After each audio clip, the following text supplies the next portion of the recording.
Ce soir, nous avons l'honneur et le plaisir d'accueillir Madame Tabassum Simon, qui est professeure en pharmacologie clinique et chef de service à l'hôpital Saint-Antoine. Et elle est aussi coordinatrice de la plateforme de recherche clinique.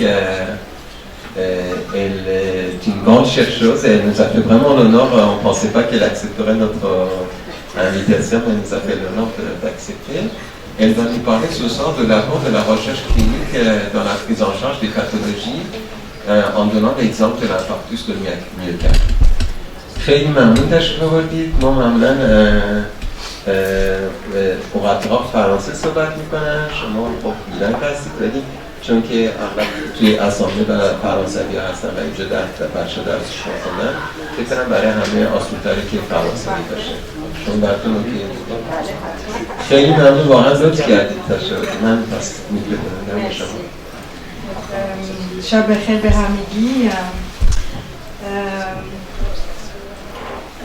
خیلی ممنونم از اینکه منو دعوت کردید بتونم بیام برای تحقیق پزشکی براتون صحبت کنم.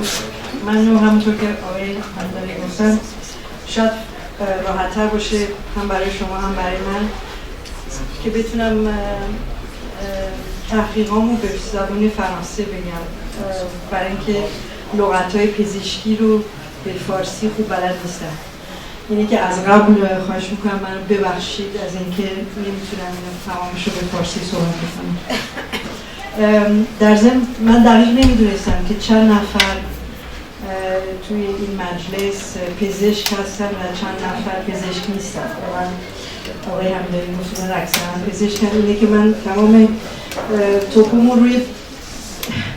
روی تحقیقات، یعنی بیشتر مسائل پزشکی رو قرار صحبت بکنم، ولی خواهش میکنم ازتون چون من خیلی لطف میکنید اگر یه چیزی میگم و براتون قابل ساده نیست فهمیدنش، من اون بلوکه کنید، به من از من سوال کنید، چون وقت میتونم براتون توضیح بدم. امیدوارم اینجوری حوصله‌تون سر نمیره، چون چیزی که از همه چی برای من بدتر خواهد بود اینه که اگه امشب از اینجا برم بیرون توی فکرتون بگیم این ساعتی که با هم گذروندیم این ساعت خوبی نبود. یعنی که خواهش میکنم به من لطف میکنید اگر به من بگید که چیزی که میگم نمیفهمم. برای اینکه براتون توضیح بدم، شاید قبل از اینکه کار من چیه فکر کردم بهتره که توضیح بدم از کجا میام و کارم چیه. قبل از اینکه من بیام به فرانسه در مدرسه رازی من درس خوندم و بعد قبل از اینکه دیپلمم بگیرم اول رفتم لیسه فرانسه در لندن و بعد در پاریس و بعد پزشکی در پاریس در همین بیمارستانی که الان پروفسور مدیسینم، مثل کسایی که نمیتونن پلاسنتاشون رو ببرن چسبیدم به هوپیتال سنت آنتوان. بعد از آنترنا من DES و یه دیپلم آمار استاتیستیک گرفتم، بعد تز سیانس، البته قبلش مدیسین، بعد متر دو کنفرانس پراتیسین هاسپیتالیه سال 2003، بعد habilitation à diriger la recherche 2007, بعد 2009 professeur de médecine و از 2002 coordinatrice de plateforme de recherche clinique de l'Est parisien. Mon activité actuelle hospitalière, donc en dehors d'être la coordinatrice de cette plateforme, comme on vous l'a dit, je suis chef de service de pharmacologie clinique. Je suis membre du comité stratégique de la recherche à Sorbonne Université et membre de la coordination médicale de la délégation de la recherche clinique et de l'innovation à l'assistance publique. Ça, c'est mon activité hospitalière. J'ai une activité universitaire, bien sûr, puisque je suis professeur de pharmacologie. J'enseigne aux étudiants de médecine. J'ai créé un master, M2 de recherche clinique. Donc, J'enseigne aux médecins déjà formés, aux internes, chefs de clinique, mais aussi à des personnels pharmaciens et des personnels d'investigation. Je coordonne plusieurs diplômes interuniversitaires. Et puis, j'ai été la première femme en Europe à être élue comme chair, ce qu'on appelle chair, de l'Association européenne de la pharmacologie clinique et thérapeutique. Et maintenant, jusqu'à fin de juin, je suis past chair. Et ça, c'est une très grande fierté parce que, comme je vous ai dit, ça a été un monde d'hommes. Et pour la première fois, il y a eu une femme qui a été élue aux élections par l'ensemble des sociétés savantes européennes. Et donc, j'étais contente d'être la première femme. Donc, ça restera dans l'histoire de mon association européenne. À côté de ça, je fais de la recherche moi-même.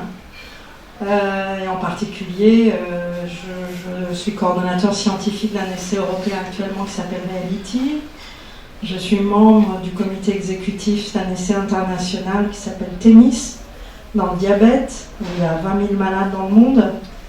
Et je coordonne avec un très grand copain, ami, qui est à l'hôpital Georges Pompidou, qui s'appelle le professeur Blanchin, un programme dont je vais vous parler qui s'appelle FastMI. Et ensuite, avec Gabriel Steg et Nicolas Danchin, nous avons un réseau labellisé en France sur les maladies cardiovasculaires qui s'appelle le réseau FACT. Et puis, comme tout chercheur, vous savez, pour faire de la recherche, c'est bien, mais il faut publier vos recherches. Et donc, pour vous donner une idée, j'ai déjà publié plus de 200 articles, dont dans le New England, dans Lancet, dans JAMA, Nature Medicine, etc. Pour vous parler de la démarche scientifique, en fait, c'est un philosophe. Il y a un certain nombre d'années, vous voyez, 1561, il s'appelle Francis Bacon, qui en réalité a fait naître ce qu'on appelle la recherche scientifique et qui est toujours applicable aujourd'hui. Alors je vous lis rapidement, il vous dit, à l'époque, les gens pensaient qu'il fallait se soumettre à la nature pour se rendre compte des choses. Il suffisait d'observer, et si on observe la nature, et ensuite on va essayer de s'interroger soi-même, eh bien ça suffit pour faire une démarche et pour décider de ce qui est la connaissance. Et lui, pour la première fois, il a dit, mais attendez, non, il faut écarter des préjugés dont l'ignorance et la superstition font l'objet de notre culte. Et derrière, quelque chose qui était à l'époque absolument révolutionnaire, il faut que l'esprit s'appuie toujours sur les faits, c'est-à-dire l'expérience et l'observation, car ça ne suffit pas d'observer la nature dans le cours qu'elle suit. Il faut violenter la nature par des expériences, la tourmenter, la vexer, vous voyez que c'était de la philo. Les expériences et les observations, nous découvrirons de nouveaux faits. Et derrière, il faut descendre par degrés, sans jamais se lasser dans cette route qui est pénible, sans jamais franchir d'intervalle, car le chemin de la liberté et de la vérité étant rempli de haut en bas, il est plus sage de descendre pour remonter et de ramper en quelque sorte sur les faits plutôt que de s'élancer de hauteur en hauteur. Et ceux qui veulent s'élever tout d'un coup au plus haut n'y arrivent jamais. Alors ça c'est vrai pour la démarche scientifique, c'est vrai dans la vie tout court. Et ce que je trouve magnifique, c'est sa dernière phrase, ses derniers paragraphes de sa démarche, et il en a écrit un livre de philosophie, où il dit je ne ferai jamais comme ceux qui, voulant visiter et connaître un temple qu'on a rendu obscur pour le rendre plus religieux, parce qu'il était un moine, comme vous le voyez, se promène une lampe à la main de chapelle en chapelle, et en éclairant une toute petite partie du temple pour laisser son immensité dans les ténèbres. À la place, ce que je ferai, c'est de suspendre au milieu de la voûte un lustre, un peu comme ici, qui en éclairant toutes les parties à la fois, va vous montrer sous un seul coup d'œil tous les autels et les images de tous les dieux. Autrement dit, la recherche scientifique, qu'est-ce que c'est ?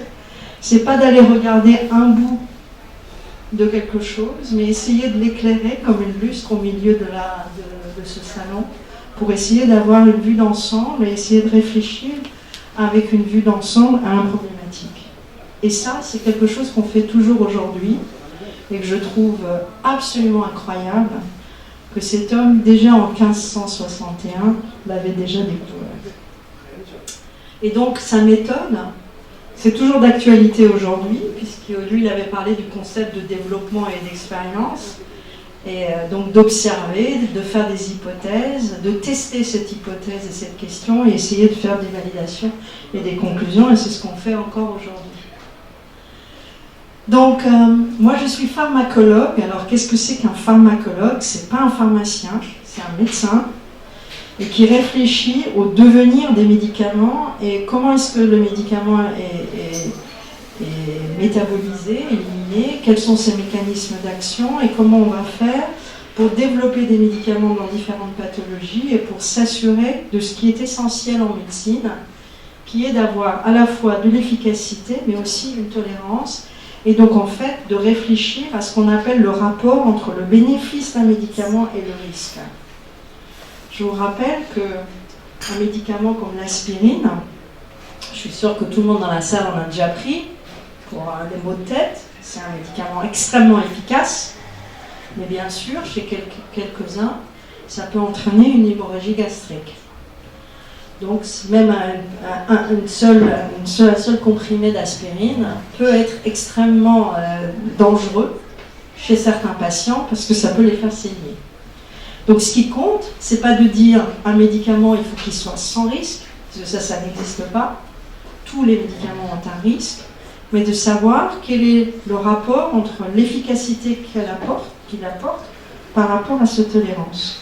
Et ça nécessite un certain nombre d'essais, donc d'études, de recherche entre avant la clinique, avant l'homme, et puis différentes phases jusqu'à ce que le médicament soit sur le marché. Et ça, c'est le travail des pharmacologues.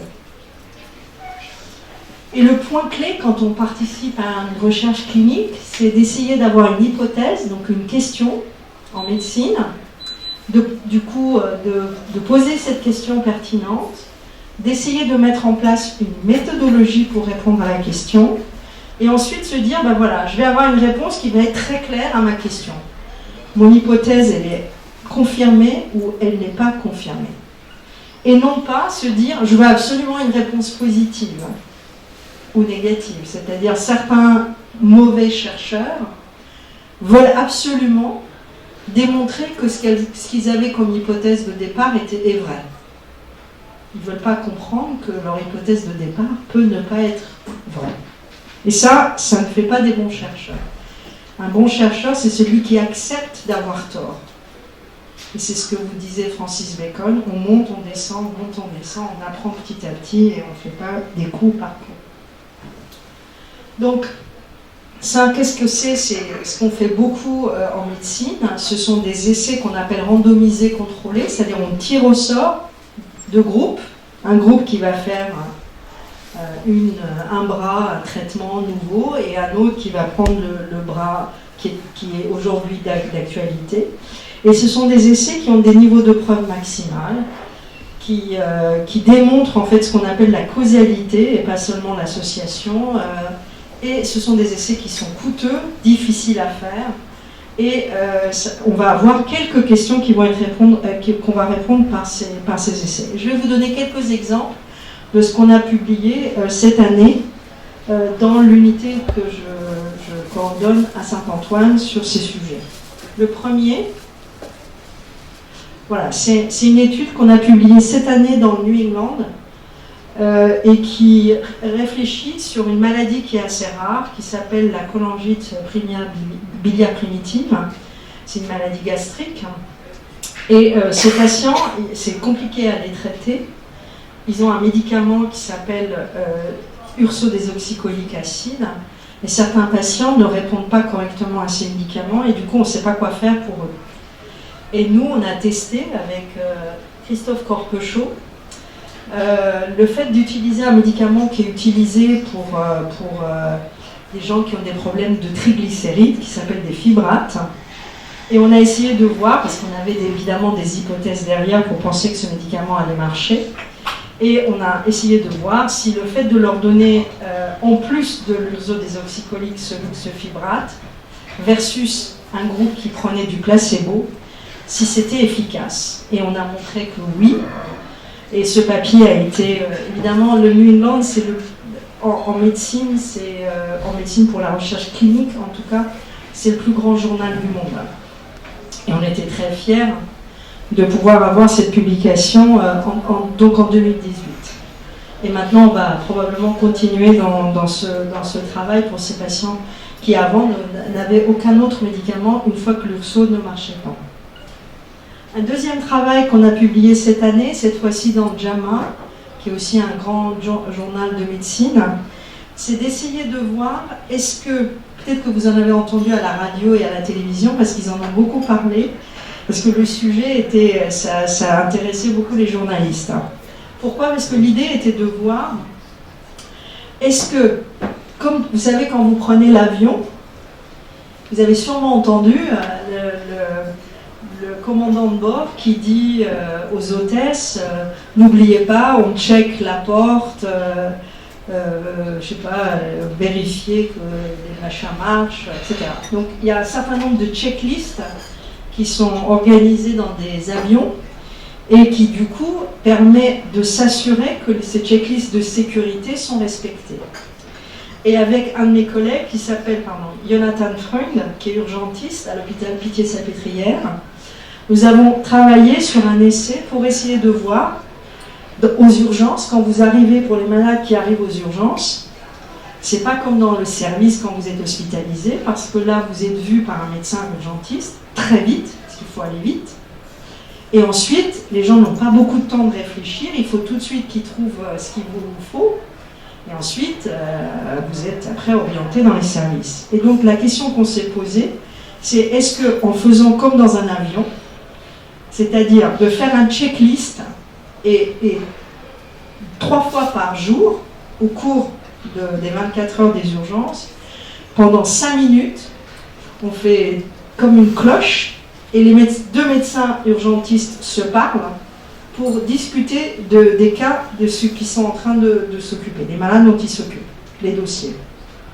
Et du coup, peut-être que comme ça, on pourrait éviter et réduire ce qu'on appelle des effets indésirables graves qui se réduisent à des erreurs médicales. Et ce papier, donc, qui est sorti excusez-moi.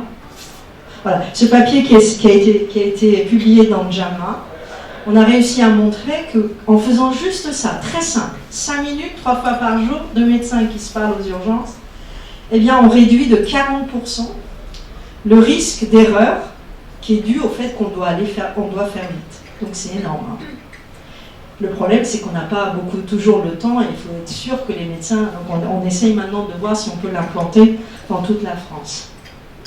Ça, on l'a fait dans plusieurs hôpitaux de l'assistance publique. Un autre essai, c'est d'essayer de voir, quand vous arrivez aux urgences pour une suspicion d'embolie pulmonaire, eh bien, on doit vous faire des tas d'examens, des examens sanguins, des examens scintigraphiques pulmonaires, etc. Et ça prend beaucoup de temps. Les gens, en plus, c'est pas drôle, vous attendez des heures et des heures aux urgences. Et la question est de savoir, est-ce que ça vaut le coup de le faire comme ça, ou est-ce qu'il y a un moyen de se passer de ces examens sans que ça prenne des risques pour les patients. Et donc, toujours avec mon ami Jonathan Freund, on a essayé de tester un score pour essayer chez des patients qui sont à plus bas risque de voir si le fait d'utiliser ce test permet à ces patients de leur dire « Bon, non, a priori, vous avez très peu de chances d'avoir une embolie pulmonaire, vous pouvez rentrer chez vous, sans passer par tous ces examens. » Et c'est ce qu'on a montré. Et le papier a été publié dans JAMA cette année. Les trois plus grands journaux médicaux pour la clinique, c'est le Lancet, le New England et le JAMA. Et donc c'est pour ça que je vous ai présenté ces 3 papiers de l'année, parce que ce sont dans les journaux les plus importants. Alors, maintenant, pourquoi le cœur? Puisque moi, le plus gros de mon travail, en dehors de ceux que je fais à l'hôpital pour mes copains comme Jonathan, pour les aider à monter des projets, c'est dans le domaine de l'infarctus. Alors pourquoi? D'abord parce que il faut bien savoir qu'en Europe, 40% des patients, des hommes, vont mourir d'une maladie cardiovasculaire. Et chez les femmes, c'est presque une femme sur deux qui va mourir d'une maladie cardiovasculaire. Contrairement à ce que les femmes pensent, où elles pensent qu'elles vont mourir le plus d'un cancer, c'est pas le cas, puisqu'une femme sur deux meurt d'une maladie cardiovasculaire et un homme sur, vous voyez, presque un homme sur deux, parce que c'est 40%. Et le risque cardiovasculaire, c'est très simple en fait, parce que les facteurs de risque, c'est comme les doigts d'une main, c'est quand on a trop de cholestérol, quand on a de l'hypertension artérielle, quand on fume, quand on a le diabète, quand on a de l'obésité abdominale, et bien sûr, il y a aussi l'hérédité qui joue. Et sa pathophysiologie, en fait, c'est que pendant de nombreuses années, ça va être absolument silencieux, alors que silencieux en termes de symptômes, les malades ne sentent rien, ils pensent que tout va bien, alors qu'en fait, petit à petit, dans leurs artères, on a des dépôts inflammatoires, des dépôts lipidiques qui petit à petit va entraîner ça. D'abord un angor, parfois, ou un angor instable, et surtout de temps en temps, vous voyez un artère qui se bouche, et ça s'appelle un infarctus, donc c'est pas bon du tout pour le cœur.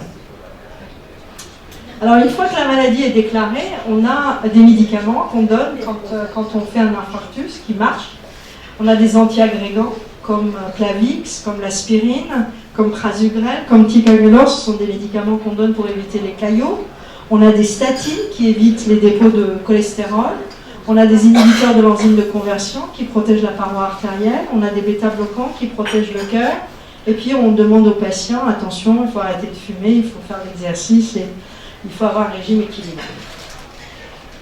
Et depuis maintenant une vingtaine d'années, avec mon copain Nicolas Danchin, c'est lui qui a démarré ce programme même avant moi, depuis 1995, et moi j'ai eu la chance de le connaître et de participer avec lui et travailler avec lui depuis 2005. Et je vais vous donner quelques exemples de ce programme. Alors qu'est-ce que c'est ? C'est un registre. Donc c'est une étude pendant tous les 5 ans qu'on fait en France, tous les 2.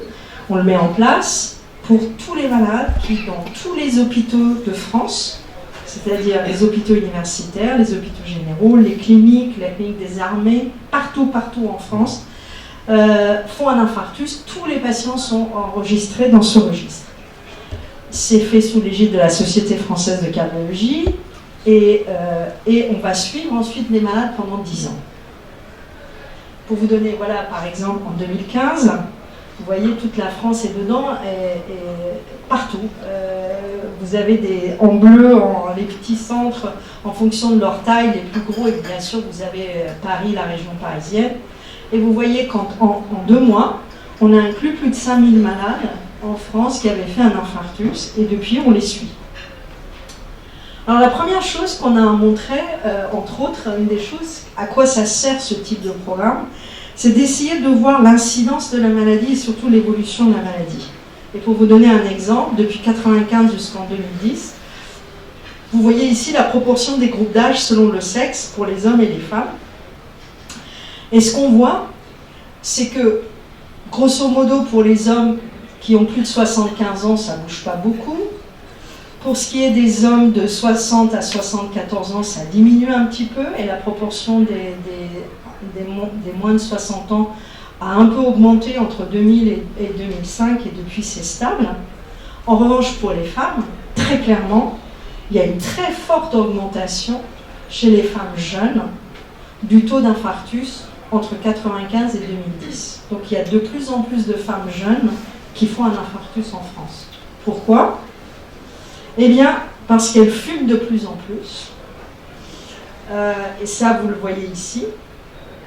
C'est les femmes qui ont moins de 60 ans. Et vous voyez, on était passé en 95, il y avait moins de 40% de femmes qui fumaient, des femmes jeunes.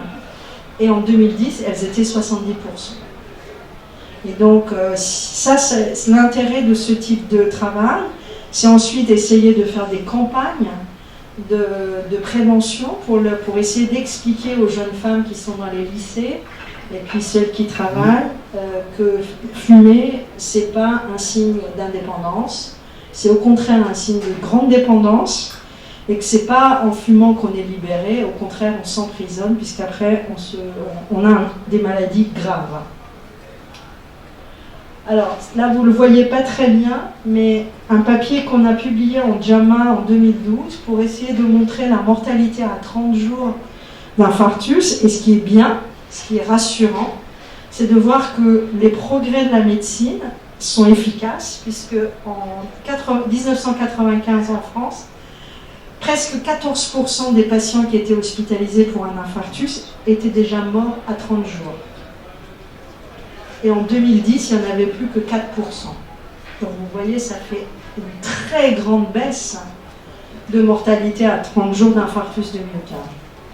Et ça, qu'ils aient ou non ce qu'on appelle une angioplastie primaire, c'est-à-dire le fait qu'on leur mette qu'on fasse une coronarographie et derrière des ressorts dans les cornées.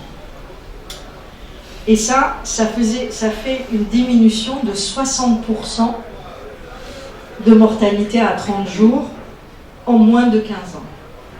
C'est énorme. Énorme. Pourquoi? Parce que heureusement, on arrive à traiter beaucoup mieux les malades.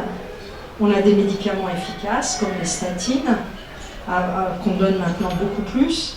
On a concentré les hôpitaux, on a fermé les petits pour pas qu'ils s'occupent des enfants. On a fait des centres d'expertise pour être sûr que les malades sont mieux pris en charge. Et tout ça, eh bien, ça donne ces très beaux résultats. On a aussi expliqué aux gens, en faisant des campagnes de prévention, qu'il faut appeler le 15. Tout le monde, j'espère, dans la salle sait que s'il y a un problème, il faut qu'il prenne le téléphone et il appelle le 15 pour avoir le SAMU. Eh bien, l'intérêt, c'est aussi de démontrer que, par exemple, en 2000, les gens mettaient 2 heures, ça c'est en minutes, ils mettaient 120 minutes, donc 2 heures pour appeler le SAMU, le 15. En 2010, ce n'était plus que 74 minutes, donc beaucoup plus rapidement. Or, plus vous êtes rapide, plus on peut vous mettre très rapidement les médicaments efficaces en place, eh bien ça aide aussi à diminuer la mortalité. Et vous voyez en plus, ici, entre 2000 et 2010, il y avait 23% des patients qui appelaient directement dans les années 2000, ils appelaient directement le SAMU. En 2010, il y en avait 2 fois plus. Avant, ils passaient par leur médecin traitant, ou appelaient l'hôpital, ou appelaient un cardiologue. Mais là, ils ont compris, 2 fois plus de gens, qu'il vaut mieux appeler directement le SAMU. On vient de publier l'année dernière, dans Circulation, qui est un grand journal de cardiologie, les changements sur les caractéristiques des malades, leur prise en charge et leur outcome, ça veut dire est-ce qu'ils meurent ou pas, leur devenir, en regardant l'ensemble des programmes. Vous voyez, je vous ai dit, c'est tous les 5 ans, 95, 2000, 2005, 2010, 2015, et vous voyez jusqu'à 180 jours, 6 mois. Et vous voyez que systématiquement, ça c'est le pourcentage de décès, ça c'est le nombre de jours, et celui-là c'est 2015. Et vous voyez qu'en fonction des années, on réduit de plus en plus le risque des événements à 6 mois. Donc je vous ai parlé de la mortalité à 30 jours, mais c'est aussi vrai pour la mortalité à 6 mois. Donc on améliore de plus en plus, et quand on regarde, on compare la mortalité en 2015 par rapport à 1995, eh ben on l'a réduit de 68%. Donc on a 68% moins de chances, ou plus de chances de vivre plutôt, à 6 mois après son infarctus par rapport à 1995. Alors un autre problème très important, c'est, vous m'arrêtez dès que c'est trop. C'est parce que je peux parler 4 heures s'il le faut, je vais essayer d'aller vite. Parce que j'adore ce que je fais. C'est ce qu'on appelle les déterminants génétiques du clopidogrel. Alors pourquoi? C'est que quand on donne un médicament à un patient, on a cette mauvaise idée de penser que tout le monde est comme ça. C'est un homme avec mince, grand, alors que si on se regarde tous autour de cette table, on ne ressemble pas à ce gars. On ressemble plutôt à ça. Alors plus ou moins. Mais en tout cas, il y a des gens qui sont plus minces que d'autres. Il y en a qui sont très sportifs, d'autres qui sont grands, d'autres qui sont petits, d'autres qui sont âgés, d'autres qui sont jeunes, certains boivent, etc. Et donc le médicament, il ne va pas agir exactement de la même façon selon que l'on est comme ce monsieur ou comme ce monsieur ou comme cette dame. Et donc, il y a ce qu'on appelle des marqueurs génétiques dans nos chromosomes qui peuvent éventuellement nous aider parmi les différents facteurs qui peuvent agir sur l'effet des médicaments, il y a aussi ces marqueurs génétiques. Et entre autres, pour ce qui est de la réponse aux médicaments, il y a ce qu'on appelle la pharmacogénétique. C'est-à-dire le fait d'essayer de savoir est-ce que les médicaments sont absorbés, métabolisés, éliminés, transportés différemment, et donc du coup, est-ce qu'ils marchent différemment chez les personnes, chez les patients, selon leurs caractéristiques génétiques.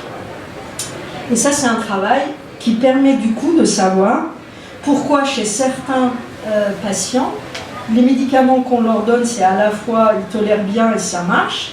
Chez d'autres, ça peut marcher, c'est efficace, ou c'est pas efficace, mais c'est bien toléré, mais ça marche pas, donc ça ne nous intéresse pas. Ou au contraire, c'est ni tolérant ni efficace, donc ça c'est le pire. Et enfin, ça marche, mais ça donne beaucoup d'effets indésirables. Et en fait, ce qu'on voudrait, c'est d'arriver à ça, c'est-à-dire de donner à un malade un médicament qui soit à la fois efficace et qu'il le tolère bien. Et donc, quand on donne des médicaments, n'importe quel médicament que vous prenez dans la vie, eh bien, vous allez le prendre quand vous le prenez par voie orale. Et donc, il faut d'abord qu'il soit digéré, donc absorbé. Et pour ça, il y a des transporteurs. Ce sont des enzymes qui se baladent dans le corps et qui transportent les médicaments dans les organes. Et puis ensuite, il va arriver soit dans le foie, soit ailleurs pour être métabolisé avec des enzymes. C'est comme une usine, souvent dans le foie. Et ensuite, il va aller dans les organes cibles, là où le médicament marche, pour être efficace. Et ensuite, il est éliminé. Et ce qu'on a fait, et on l'a publié il y a presque 10 ans dans le New England, c'est de prendre un médicament qui est très utilisé pour prévenir les caillots, qu'on appelle le Plavix.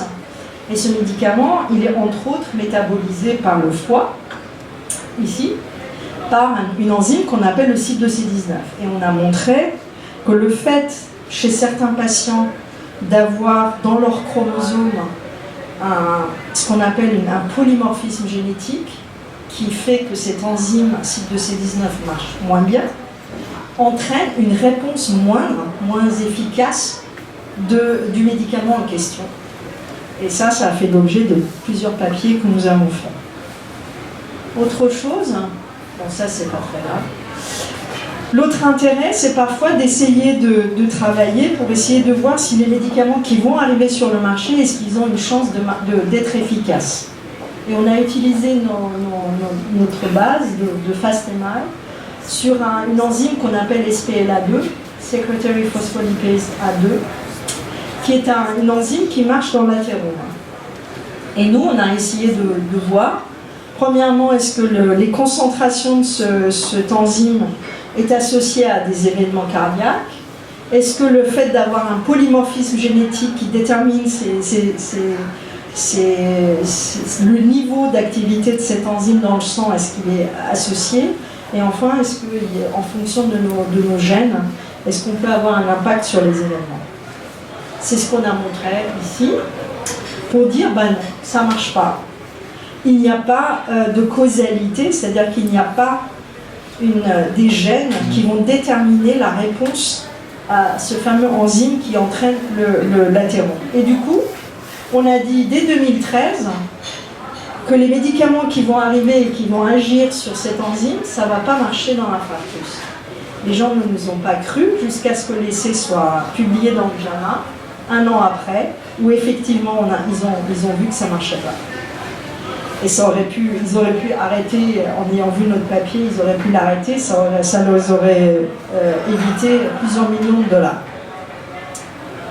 Un autre papier qu'on a fait, c'est d'essayer de voir un autre type de médicament qu'on donne beaucoup chez des gens qui ont des problèmes dermatologiques, et en particulier le psoriasis par exemple, et on leur donne un médicament qu'on appelle des inhibiteurs de d'IL-17, et cet IL-17, quand on en a beaucoup, c'est bien parce que c'est pour l'athérome, parce que ça réduit l'athérome. Ça avait été montré chez la souris. Et nous, on a montré qu'au contraire, quand on a peu de concentration sanguine de ce IL-17 dans FAST, on a montré que c'était pas bon parce que c'était associé à plus de décès. Autrement dit, les malades prennent des médicaments pour traiter leur psoriasis, ça inhibe l'IL-17 et donc ça veut dire que ça réduit la concentration d'IL-17 dans le sang. Et nous, on a montré que du coup, ils pouvaient être à plus gros risque d'événements cardiaques. Donc évidemment, ça c'est un papier qui ne plaisait pas au laboratoire, qui développe le médicament dans le psoriasis. Néanmoins, 1 an après, eh bien, ils ont été obligés d'arrêter le développement de leur médicament dans le psoriasis. À la fois à Bot et puis... Autre chose, c'est que quand on fait ce type de recherche, on peut essayer de voir qui sont les patients qui sont les plus à risque de faire des événements après leur premier infarctus et du coup d'essayer d'être encore plus agressif en termes de traitement chez ces patients-là. Et c'est un travail qu'on a fait avec Keith Fox qui est en Écosse et qui à l'époque était président de la Société européenne de cardiologie. Et on a travaillé ensemble sur FAST et les données de FAST pour essayer de déterminer un score de risque. Voilà, ça c'est un autre score de risque.